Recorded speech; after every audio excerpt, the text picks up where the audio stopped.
Hello, you're listening to Lockdown Lessons with me, Tasnim. And me, Esther. We're wellbeing practitioners from IAP services in the South West London and St George's Mental Health NHS Trust. For the past 175 years, our trust has been providing inpatient and community mental health services to its local residents. For all of us, 2020 has been a year like no other.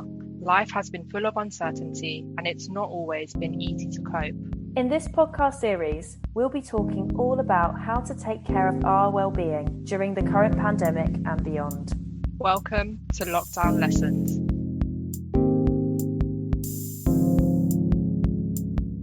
So today, we're joined by a very special guest, the Wellbeing Lead at Talk Wandsworth, Noel. Welcome to the show, Noel. Thank you. Great to have you here. So Noel will be sharing how he's managed his well-being during this time and some of the challenges that he's faced along the way. So to kick us off, I think it's fair to say that during the last few months, it's often been difficult to find the joy. So I thought we could start by all saying one thing that we're grateful for today. Noel, would you like to start? Okay, so I'd like to go with a word that may be an unusual word. The word is savor. And Ooh. So I think during this whole period, learning to savor, learning to enjoy, learning to get the full measure of simple things has what's helped me to stay joyful. So the word savor kind of conjures up both a feeling and images. So the making of ice cream, and savoring the flavor, closing your eyes and actually tasting the different flavors within that and the smoothness of it and the coolness. So that whole theme around savoring, that's something that's kept me going during lockdown. And I imagine not always easy to savor things when you've got a lot on your mind. Would you say that's right? Absolutely. And so one of the other things about the lockdown period has been the multiplicity of new things that you have to navigate every single day, and especially during those first few weeks. I think I was more unsettled and panicking and worried for the team. So organizing meetings to be with the team was probably more for my benefit than theirs. The meetings were an hour, and they graciously just sat with me, patiently stayed online for an hour. But I think I felt lots of things were falling apart, and kind of just trying to hold us together and hold me together was the way. I've learned I can do things slightly differently where I'm not using up people's time in that way. I'm sure you loved it. Sounds like, you were all savouring. Trying to. It was a bit crude those days. We've kind of refined it down to an art now. Well, that's brilliant to hear. I guess a lot of people will be able to relate to that. The challenges initially of kind of managing a team through lockdown, and we'll be going on to talk about that in more detail. I haven't experienced it myself, but have been on the other side of it. So I'm really looking forward to hearing all about that. So savouring things, including ice cream and other savouring options are available. Tasnim, what about you? One thing that I'm definitely grateful for today and every day is the support of my family members and friends. They've played a huge role in maintaining my well-being, my social and emotional well-being, especially during the last few months. So I'm definitely grateful for the support system that I have in my life. How did that support system come together, kind of when you think back to March? I mean, I guess everyone's been going through ups and downs, and it's just been nice to still be able to support each other, even though maybe we haven't had face-to-face contact. Knowing that you have people to turn to, especially during difficult times, is always nice. And definitely grateful for that. Yeah, same really. Not being able to see people face to face at the beginning is something that I find so much joy in, is that kind of in-person time together and the kind of the magic of that versus, and it's not, and I love being on the phone. I'm always on the phone when I'm walking to drive my parents crazy because they could hear me coming before I come in the door after school. They'd be like, oh, there she is talking on the phone again. And then I'd be on the phone when I came into the house and they were like, stop it. But I really miss the in-person time with people. you could just read people so much better that way sometimes as well. So having your support network, but finding other ways of still having those connections and being able to support each other is massive. Thank you for sharing that, Esther. So now let's get into today's topic. Noel, what is well-being, and why is it so important for us to maintain our well-being during this time especially? Okay, so I guess there are loads of definitions and there are loads of elements that make up well-being. I guess if I capture part of it, part of well-being would be a sense of having balance and having steadiness. It includes a sense of health, feeling healthy, being connected with other people, being connected with oneself, feeling present in one's own mind and body. So there are lots of elements to it. And the reason why it's so important is that each of our normals, each of our everyday situations are very demanding and very challenging. Nobody is excused from the pressures of life. And just thinking about us, we work in the area of mental health and well-being, and we don't get a free pass. We don't get to say, yep, none of this applies to me, I'm all okay. We have the stresses and strains that other people have, and then there's some others that we have because of the nature of the work that we do. So because everybody, the different work, the different relationships, the kind of things that happen in our community, in our neighborhood, and then the things that happen in our world, because all of those have an impact on us, being aware of one's state of well-being is important, just as a way of offsetting some of those negative pressures. Well-being is the ability, if you want to push back against the negative pressures that are part of what we understand our day-to-day life is about. Maintaining one's well-being is essential in order to prevent us from lapsing into bouts of what may be considered as a diagnosed mental health condition like depression or anxiety or panic or compulsive behaviors, leading us to act in ways that wouldn't be our usual self, but we can almost feel overwhelmed by it all.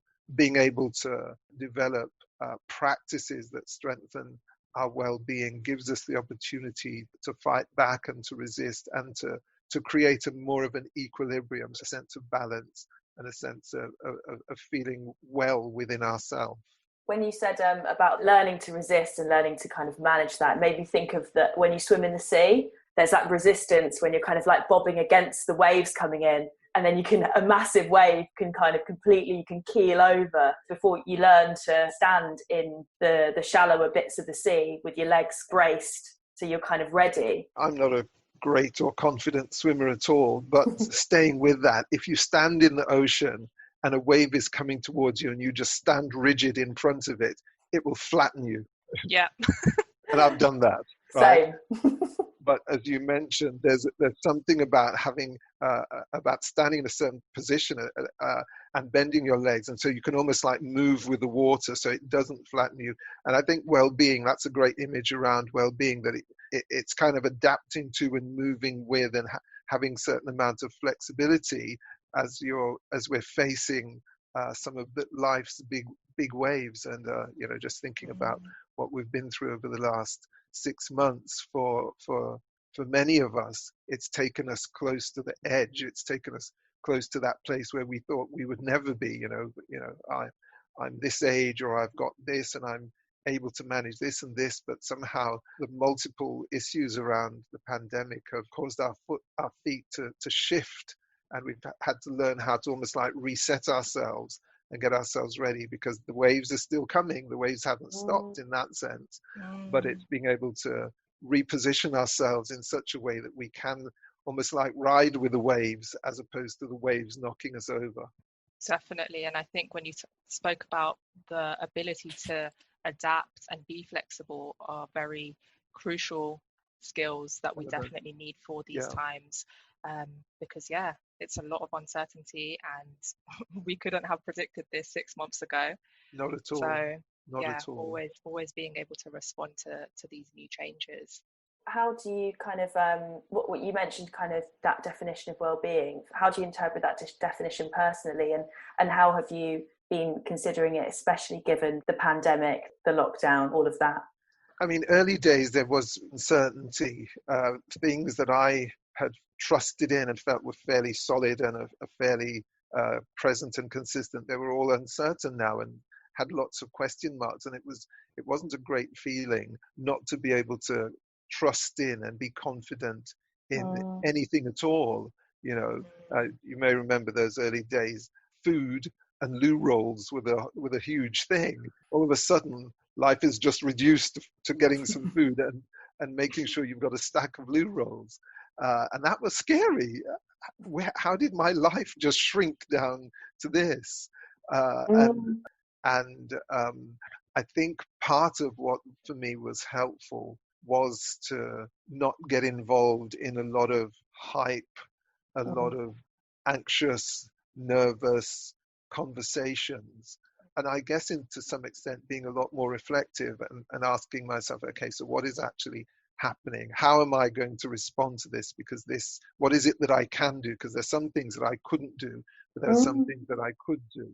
And so in that regard, it was working out what was helpful, but it was just quite stark how quickly so many things changed. It was almost like a whirlwind or a hurricane had passed through and stripped everything bare.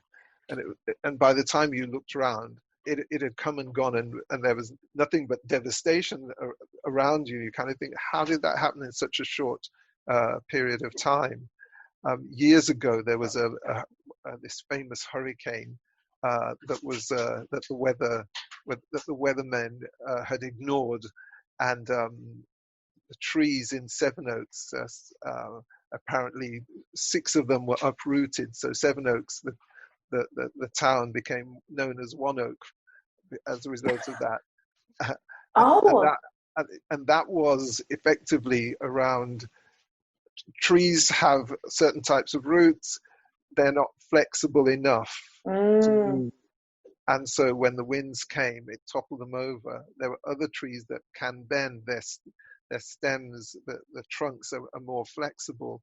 And there's something about being, that our well-being needs to be flexible enough so that as things arise, we're able to bend rather than topple over and break, as it were. And I think that's an element of nurturing each of our well-being. What are some of the things that allow us to be flexible rather than being rigid? Because if the rigid thing that I hold on to now moves or is no longer available, effectively I'm left with nothing. So those early days were trying to identify things that could be depended on, things that were still working, things that gave a sense of enjoyment, and if you want a sense of normality, that okay, these are strange and difficult times, but within that, this is what still remains and this is what is still helpful. Brilliant. It's interesting you talked about the ability to be flexible, because I think when so much is changing around you, that's incredibly hard to do, especially when you don't know how long that's going to last for, and there's no end point, because there's been no end point on this. It's been this constant adjusting, constant acceptance. What would you say you kind of personally found to be the most difficult aspect of living in this current time, including the challenges leading a team virtually? Much of our work is around meeting with and connecting with groups, organizations, developing friendships, and doing that face to face. And to lose that with no warning, just to have no ability to have those kind of contacts and so on, was quite unnerving. And because of how quickly lockdown came in, we came into work, we were told on that day, no, we're no longer coming into work. You're going to have to work from home, and not having a way of preparing for any of this. And I think lots of organizations and community groups didn't either. So it's almost as if we were isolated from each other. And I think that was quite hard. And then it was rebuilding a framework that allowed us to, as a team, as a well-being team, to start connecting with each other. And so, as I mentioned, having team meetings in the morning and then another in the evening for an extended period of time help me feel reassured. But loss of contact with our community partners has been significant, and we're still in that place of rebuilding those contacts. That's been particularly hard. I go to a church as well, and there was some very almost draconian measures put in place, so you cannot be together. You cannot sing, you can't participate in the activities that are very normal and I've grown up with all my life, and all of a sudden none of those, you're able to participate in those. Going outside, because again, being Black, African, Caribbean, and recognizing that for some reason people from my ethnicity are many more times likely to suffer death through this virus, and not understanding why, again, that put me in a very distressed position, because where was this virus? Was it lurking under my chair? Was it lurking in the air when I go outside my house? Where was it? And so staying indoors was the natural thing to do, but then you can't stay indoors forever. So a lot of uncertainty, a lot of fear kicked in during those early days. And I think just patiently working with others, so working with the members of the wellbeing team and the senior managers, that's been really helpful, and kind of ironing out what we can do, how we can support, how we can develop those contacts, those relationships, all of those kind of things were useful as well. It's so interesting when you mentioned that the combination of things and the intersection of all of those things that were affecting you at that time. I mean, you're someone who knows well-being, like you live it, you practice it, you help others with it, you involve other people in it. But for you yourself, that so much was going on, and your day-to-day was still helping others with theirs. Yeah, something that was particularly helpful. So I have 3 sons, and all of them were home, and it was kind of like, okay, now what do we do? Because now it's a full house. Yeah. It's a full house, and trying to readjust to having no longer 3 children, but 3 adults in the house, and navigating around that. So we had to come up with some systems as to what we'll do. And I guess one of the useful things was that everybody took the responsibility of cooking on one particular day. So the meals were entirely prepared. Each person had a day when they entirely prepared the meal and served it, and had to wash up. And they weren't all that good at the washing up and clearing up, but they were definitely good at preparing meals and stuff like that. And we were able to eat different things, different times, try different things, because each of us prepared food in that we liked or that we thought everybody else would like. So that was kind of grounding, and that helped to kind of create a sense of togetherness and connectedness. And I think if you can find one place where you feel strong, where you feel connected, it gives you the courage to tackle those other areas that are fairly uncertain and bring a lot of fear or distress. Just having one particular area, which is almost like the place where you're rooted, then the strength or the courage to explore and to tackle some of the others, that eventually comes. Had to put up with one of them who's a drummer, so that was a bit of a challenge. Oh my goodness. He moved his entire drum kit into the bedroom above me. So we kind of negotiated, okay, there are some times when I need to be on the phone. And so gradually we worked out a system, and he would check with me, are you on a conference call? No, I'm not. How long do I have? I said, well, I'm not going to be on one for the next 2 hours. Okay. And he would be upstairs. And off he went. And the drumming begins. And the drumming begins. And the thing is, though, what I understand for him is that he needs it as a way of really managing his own mental health and well-being. So he plays professionally, semi-professionally, but this isn't just about his work. This is his way of diffusing and offloading the things that are happening. So while he's drumming, he's thinking and processing. It's a safe, healthy way for him not to hold toxic stuff within him. So I had to give him space. And the other 2, they love PlayStation, particularly football, the FIFA, the Football Manager on PlayStation. So for them, doing that for a couple of hours was also their way of reconnecting with each other and having some fun and expressing some. So finding some things, simple things, but things that you feel strong and feel comfortable with, and starting with that, I think, was a great way for us to be able to manage our well-being and work with each other. Definitely. And that actually leads on nicely to our last question. So you mentioned your sons playing PlayStation or drumming, and maybe for them, that was what helped to maintain their well-being. We've touched on how in the last few months it has been quite difficult to find the joy in things. So for you personally, what's helped you to stay optimistic, whether that be a particular activity or spending time with a particular person? What is it for you that's really helped you? I think music is in there somewhere to a great degree. About 10 years ago, I went through a major transition, moving from employment to unemployment. And if you've ever been there, you know, you Oh, know, yeah. you know how your life can kind of take on. Fear becomes very real. Dreads of the worst case scenario of being homeless and all the rest of it. Shame, guilt, all of that comes in really in the truckloads. And during that time, there were two things that I did, which I think are really helpful now. One of them was I started writing. It was just emails that I wrote to myself and then shared it with my sister or my brother. And it started with fear not, because right at that point, there was a load of fear. Oh, wow. Now, I was writing this thing just because it gave me something helpful to do rather than sit in a corner curled up waiting for the worst to happen. And the worst was close, I assure you. And so I started writing that, and then it became something that other people heard about and liked. And so I would be writing this, and I connected. It could be quotes, it could be from books or authors, poetry. Then I connected pieces of music. Oh, wow. To the theme of fear not.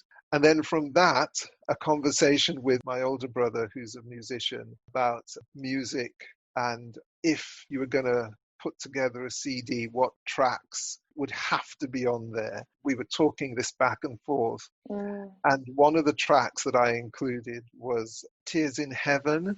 Oh, yeah. And that's the story of a dad who's effectively lost his son. His child died. And I said to my brother, I don't understand how somebody can write music, do anything after suffering that kind of tragedy. And his response was, well, it's the power of music. Music can heal the soul. And that theme stuck with me. And I spent several months as I was coming closer to, and I didn't realize at the end of the unemployment, and then as I started employment in this service, inviting people to give me 3 tracks, 4 tracks of music that you would recognize as music that heals the soul. And each person would come up with some titles, some things I'd never heard of. But actually, as they shared theirs, I learned so much more about appreciating the power of music and its ability to heal the soul.